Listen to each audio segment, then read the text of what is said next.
This is Eye on Africa, France 24's program focused on the continent. I'm Charlie James in for Georgia Calvin-Smith, and these are your headlines. South Africa's government approves a funding plan for phasing down coal power, but the hundreds of millions in loans have some citizens worried about supersizing the nation's debt. African leaders at the COP27 summit look to hold wealthier nations accountable for their emissions, but some are courting fossil fuel exploration themselves. I asked Greenpeace Africa's head of communications if they're trying to have it both ways.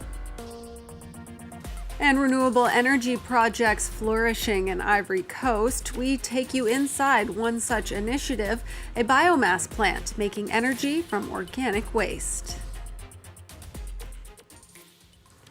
As you can tell from our headlines today, we're concentrating on climate change and how it's shaping Africa. Starting in South Africa, where President Cyril Ramaphosa has signed a number of agreements to fund the country's transition away from coal, a plan called the Just Energy Transition Partnership. This includes loans of 300 million euros each from France and Germany's development banks. These and other planned high-interest loans have some South Africans worried the country is snowballing its debt. Our correspondent in Cape Town, Nadine Theron, explains. South Africa needs 98 billion euros to transition away from a coal-based economy towards a dependence on renewable energies. That's according to President Cyril Ramaphosa's Just Energy Transition Plan. Ramaphosa presented the plan and asked wealthy nations for additional funding at the United Nations 27th Climate Conference held in Egypt this week. But the country has only been pledged a fraction of that funding. Last year, the International Partnership Group, consisting of the US, UK, EU, Germany and France, promised to grant 8.5 billion euros worth of loans to South Africa over the next 5 years. Germany and France just pledged another 600 million euros. That's on top of the World Bank loan of 497 million euros granted to decommission one of its 15 coal-fired power stations, Komati. An NGO says the lack of transparency around the terms of these loans is unacceptable because the country already has 1.5 billion euros worth of foreign debt. The rand is volatile, so if it depreciates in relation to the dollar and weakens, the debt is automatically more. Very unlike standard loans, which can be better controlled internally. And the terms and conditions and the ownership and the sovereignty is much better if the money is borrowed internally. What is the motive? We want to know. And the details of this loan, the third one, being taken and signed without consensus, without telling Parliament, in Egypt just this week. At COP27, Ramaphosa emphasized that additional funding should not worsen countries' debt burdens. His Just Energy Transition Plan focuses on 3 sectors: decommissioning coal-fired power stations and introducing both a green hydrogen and a renewable energy vehicle sectors. That was Nadine Theron in Cape Town. Well, the COP27 summit has put climate in the headlines. There has also been plenty of criticism of the conference. Protests are effectively banned at the site, and the presence of fossil fuel firms, private jets, and Coca-Cola sponsorships have drawn backlash.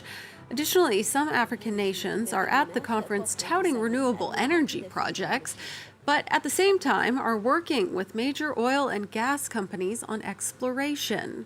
Earlier on the program, I spoke with Mbangaki Fakwa Tafak, head of communications for Greenpeace Africa. She shared her feelings about the African delegation at COP27. As it stands, we're quite sadly disappointed with the fact that the African delegation is rigorously pursuing more gas and oil deals at Sharm el-Sheikh, whilst at the same time asking for more for a loan and damage facility to be put in place, and of course rightly demanding that the richer economies should be able to deliver on their climate pledges. So we find the contradiction a little bit disturbing. Otherwise, we're quite hopeful that as we move into the next week of the talks, we would see more leadership coming through in terms of the different parties agreeing to at least the establishment of a loss and damage facility while making bolder commitments towards delivering on the 1.5-degree target. With some African nations both working with gas companies such as Shell, BP, and Total, while also touting renewable energy output. One of your colleagues actually wrote about this topic this week for globalcitizen.org, and in the piece called out South Africa, Mozambique, and the DRC, among others. But my question is it reasonable to expect that leaders would pass up the economic opportunities that these oil and gas projects could potentially bring to their countries? I think the bigger question is, who are these economic opportunities aimed to service? Because we've only seen this rush and this scramble for Africa at this point because of the necessity to service the needs of the European countries that are feeling the need for fuel to service the needs for winter. It is not really meant to service the needs of Africans, and that is the bigger question. There are 600 million Africans that are living in energy poverty at the moment, and we haven't seen such a rush happen because their need for energy needs to be serviced. And for us, that is where the fundamental problems lie. That the scramble for Africa shouldn't always be about meeting the needs of the richer economies. It can be about Africa's people. And if we're looking at it from the lens of Africa's people, what do we really need for them?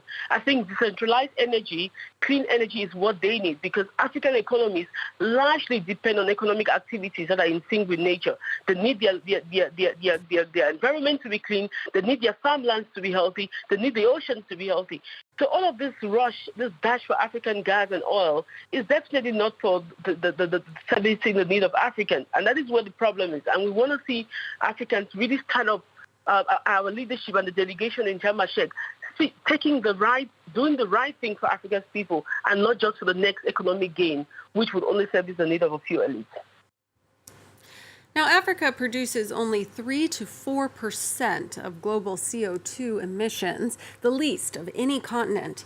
Yet African nations bear the brunt of global warming's impact, and many are taking action to reduce their greenhouse gas emissions. Ivory Coast plans to do so by increasing its share of renewable energies. Sophie Lamotte shows us one of the new projects pushing that shift, the largest biomass plant in West Africa. Making energy from organic waste is one of Ivory Coast's latest challenges. The Aboisseau biomass power plant in the southeast of the country plans to burn 500,000 tons of palm tree waste. The heat will create steam, which will in turn generate electricity. On utilise la biomasse, qui est un résidu naturel. We use biomass, which is a natural residue of agro-industry and available in great abundance in this country. That makes it possible to produce 350 gigawatt hours of electricity per year. If we translate it into the number of people, this power plant can sustain 1.7 million people. 1,7 million de personnes que l'on peut alimenter en électricité grâce à cette centrale. Producing cleaner energy, but also building on the country's abundant resources, a topic at the heart of this European Green Investment Forum. Ici à Côte d'Ivoire, le potentiel. Here in Ivory Coast, there is great potential for an energy transition. We can look at the possibility of investing in renewable energies. And there's a huge potential to be more efficient in terms of energy consumption. The Ivorian state wants to increase the share of renewable energies in its energy mix. So far, it relies mainly on thermal energy, but this expert argues the transition is already underway. Ivory Coast is already committed to using more renewable energies. A transition is a process that is guided by objectives and goals, and the goal is to produce 50% of green energy by 2030. Ivory Coast mainly produces thermal and hydraulic energy that it resells to neighboring countries. If this transition succeeds, the country could become the energy hub for all of West Africa. Over the last decade, the global hippo population has declined by as much as 50%. much of this due to illegal hunting for meat and ivory. Despite this, the European Union plans to oppose a motion to ban the global trade of hippo products. In response, experts from 10 African countries are urging the EU Commission to change its position. Sam Bradpeace has the story. Poachers take their teeth for ivory and their flesh for meat. Hippos are a keystone species endemic to the African continent, but have already been wiped out in many places, including Liberia, Mauritania, Algeria, just to name a few. In recent years, the most marked decline in hippo populations has been felt in regions of Western and Central Africa.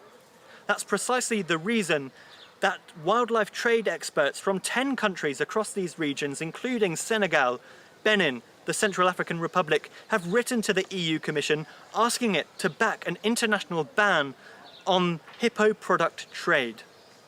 Now, the EU Commission doesn't currently plan on backing such a ban because it says that hippos aren't internationally recognised as a species at risk of extinction. The co-authors of the letter, on the other hand, say that they have grave concerns that without such a ban, the future of hippos, particularly across Western and Central Africa, is in jeopardy. Unless the EU changes its mind ahead of Monday's summit in Panama, it looks unlikely that any kind of international ban on hippo product trade will come into place. That was France 24's Sam Bradpeace. And that's all for this edition of Eye on Africa. Thanks so much for joining us, and do stay with France 24. More news up next.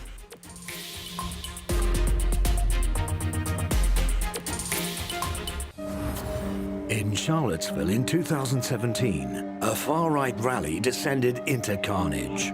A white supremacist drove his car into the crowd of counter-protesters.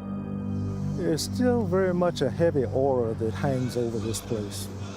It was a scene that I'll never forget, and I'm not the same person that I was. 5 years later, have the residents recovered? Are the far right and white supremacism still a threat in the country? Watch Charlottesville Revisited on France 24 and France24.com.